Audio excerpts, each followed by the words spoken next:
the reason you want it to tie back into the event is that you just don't want to seem like you're up there self-aggrandizing. You don't want to seem like you're up there just like, look at me, right? You want to make it relevant to the event.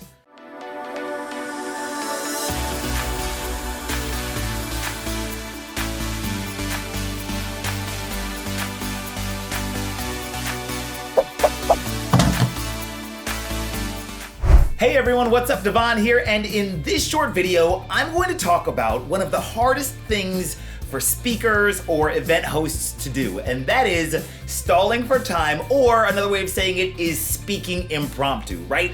How do you stall for time when you've got to kill time and you weren't expected to have to do it?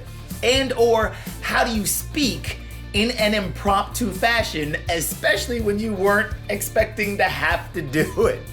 What I'm going to share with you in this video is I'm going to share with you two of my favorite ways to stall for time and or speak in an impromptu fashion, or at least in a fashion that seems impromptu. Now, this is one of my favorite topics to talk about because as a professional MC, as a host, as a public speaker, I cannot tell you the number of times I have been on stage and been thrown some kind of curveball, especially in my role as an MC, where like the AV team wasn't ready or something wasn't ready or the next speaker wasn't ready and I had to get on stage and stall for time. Or like I've had it happen multiple times, and I'll tell a story on this in just a second, where a speaker ended early and I had to jump on stage and fill the rest of that speaker's time before introducing the next person. And so what I'll say is this: one of the most valuable skills you can have is to be able to just stand up in front of an audience and speak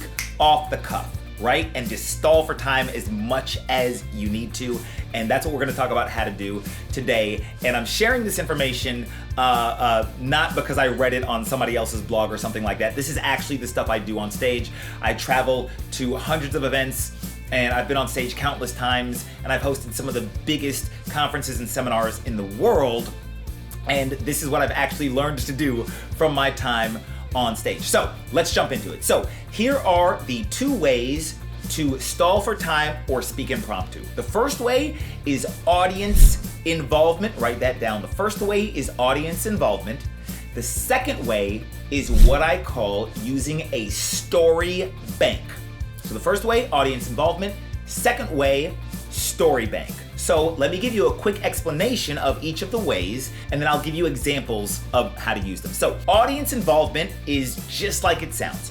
All you want to do is not try to fill the time yourself, but instead ask the audience for their feedback. And one of the best and easiest ways to do this is to ask them what their biggest takeaway was from the event so far, or what their biggest takeaway was from the last speaker, or something to that effect, right? So what was your biggest takeaway from blank is how we use audience involvement. And so the first way to stall for time is for you to not try to stall for time yourself. Instead, have the audience fill the time. And another benefit of this is that it gets the audience involved, and the more involved they are, the more they feel like they are part of the event, right? And I'm gonna give you examples of this in just a second of how this can work when you're not doing a conference or a seminar or some business event. I actually did this at my aunt's 70th birthday. I'll tell you about that in a second. So first way, audience involvement.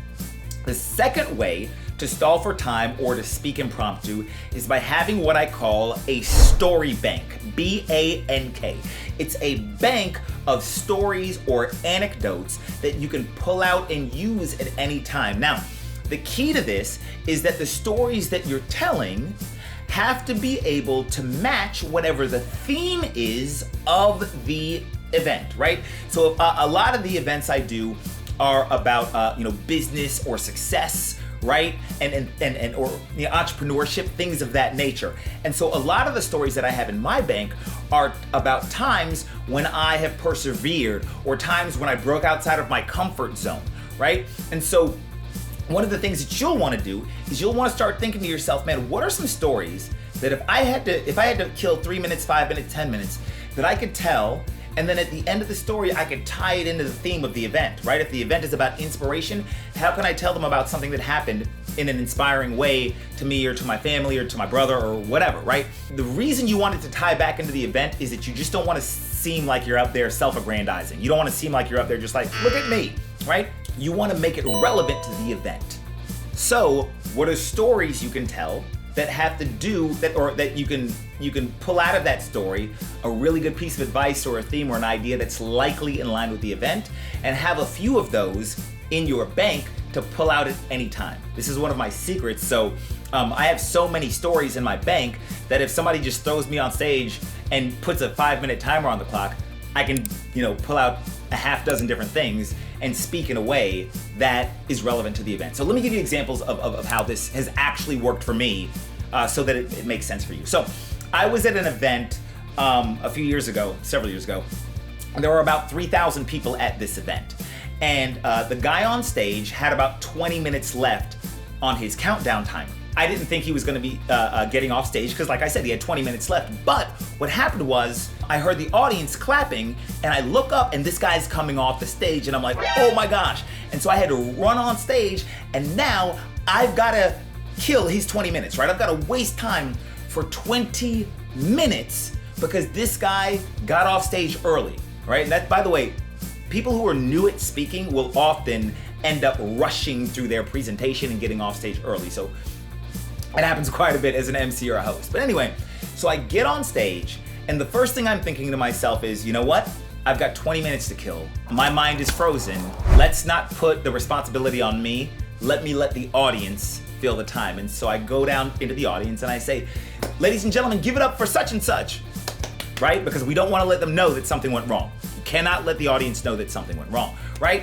And then I transition, I say something like, how many of you are enjoying the event so far?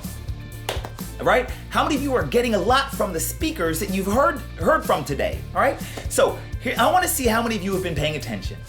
I want to know what your biggest takeaway was that you have written down in your notes and which speaker said it, right? Show of hands. Anybody have anything they want to share, right? And usually I have to ask one or two times, but then once the first person raises their hand, then the second person, third person, fourth person, and now I'm having the audience, right?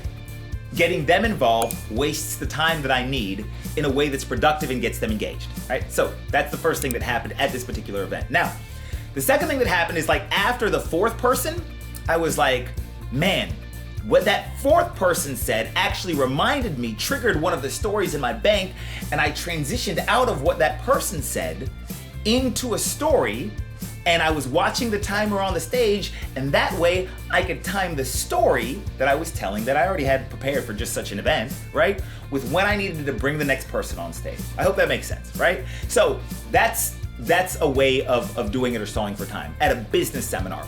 I've also done this.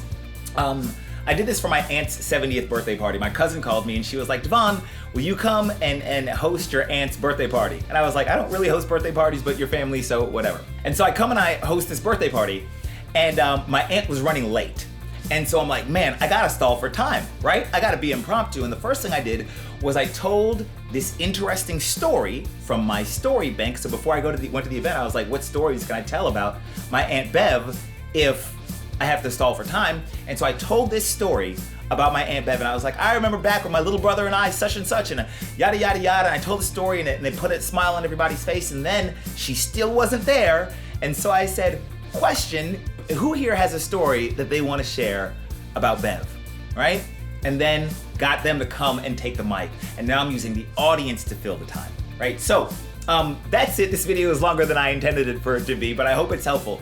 The two best ways, or two of the easiest ways, I should say, that I know of to stall for time or speak impromptu are: number one, get the audience involved. Number two, have a story bank, right? A bank of stories that you can just pull from at any time and share with the audience. So I hope that was helpful, and I hope the fact that I gave you two different examples, one in a business conference setting and one in a birthday party setting, I hope you can pull from those, and I hope that helps. If it did, give me a like, leave a comment below, and check out the description, because if you're interested in speaking or hosting or emceeing, then I've got a lot of resources for you, and I'll link to them in the description. All right, thanks for your time.